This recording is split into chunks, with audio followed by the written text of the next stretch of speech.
Good afternoon, I'm Tiro, and these are notes for angels in Project Pius.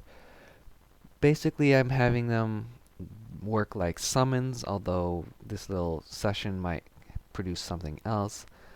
I have the idea of them using invisible stats, kind of like the chicken knife or step mine in Final Fantasy, where it takes on things that characters can't keep track of, like battle encounters, how many times you run away, that type of thing. Nothing too difficult. Also, I don't know how they're going to be set up. I don't know if they should be to the character, to the whole party. Will we have them as an extra pseudo character like teddy bears in Earthbound or the NCPs in Final Fantasy Legend 2 and 3? And whether or not they're going to be class specific like an Angelologer or something like that. In any case, this is going to be a crash course in angelology, so if you can think of any ideas or better applications than what I'm throwing for to you, please don't hesitate to comment.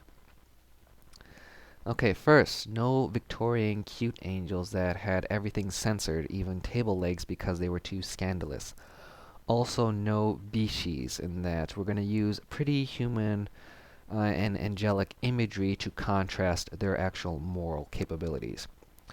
I want stuff like this, more like this, and definitely like this. That is how it's supposed to be. Strong, otherworldly, etc. Okay, and now a bit on iconography. Wings mean knowledge, intelligence, and power via flight, speed, mind. Because the mind is the fastest thing, especially in a world without airplanes, let alone the bicycle. Yes, you don't really realize how important bicycles are for transportation. So here we are, normal people, and we can think very fast, just naturally. And we are always depicted without wings. And then you add angels who do have them. So that's how much more they are. Hence why I'm having them as summons. I'm basically trying to give you like 9 types of Bahamutes to play around with. And then there's angels that have multiple wings. The closest application would be Dragon Ball, where you have humans, you have Saiyans, you have the Supreme Kai, and then Kais. That's the sliding scale, which is logarithmic. And also, in my little musings, I think, what else is, fast and powerful and smart, especially since the wing iconography doesn't quite work the same way as it did in the Middle Ages. Yes. So, thematically, it's not a major detail. I haven't actually thought of puns for this, but something for you guys to chew on. Alrighty, to the nitty gritty. First hierarchy deals with humans. We have basic angels, which is the more normal little guardian angel, although they are the type of gophers. Go for this, go for that, deliver that message.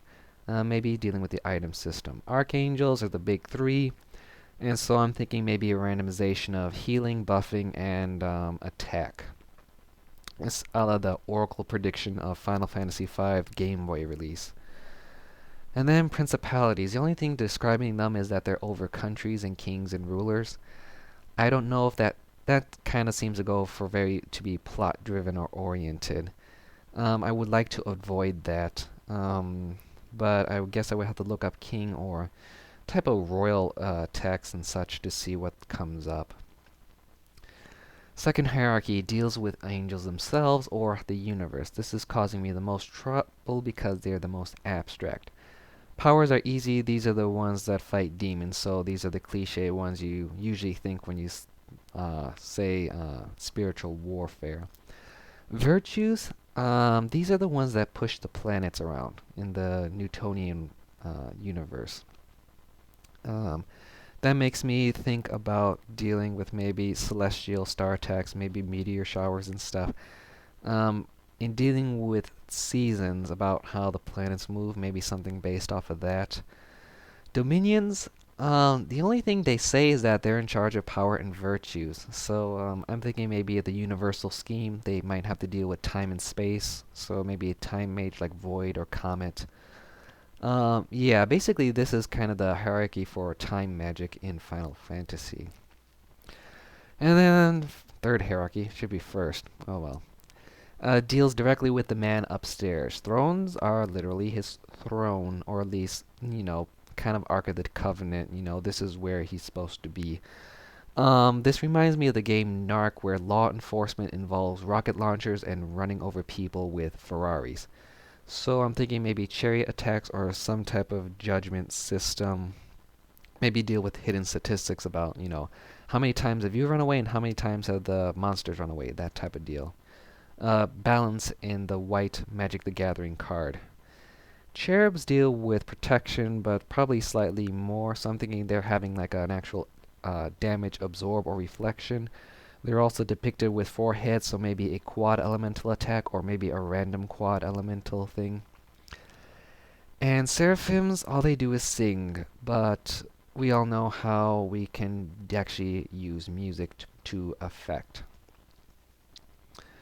And in doing this little video, I've noticed some patterns. We have 2 protection types with guardian angels and cherubs. We have 3 random stuff with the seasons, the archangels, and possibly the cherubs again. And we kind of have 3 judgment, ruler, king, authority, government type of deals. So I might be able to simplify this system by just picking those 3 and then having 3 progressions. Boring, but it'll simplify things for me. Thus far, I've not dealt with the social aspect, because social combat I literally thought up of about 5 days ago, as opposed to everything else has been 6 months.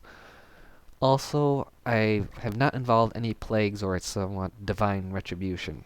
So I've not considered, Angel of Death or X-Zone or, giant scorpions that breathe fire, locusts, all that type of thing. Maybe that will resolve my Moses conflict. And also, as I said, even though I've thought of it for a long time, I have not thought of technology or computer jokes to go with angels. So anything would be good for comments and such.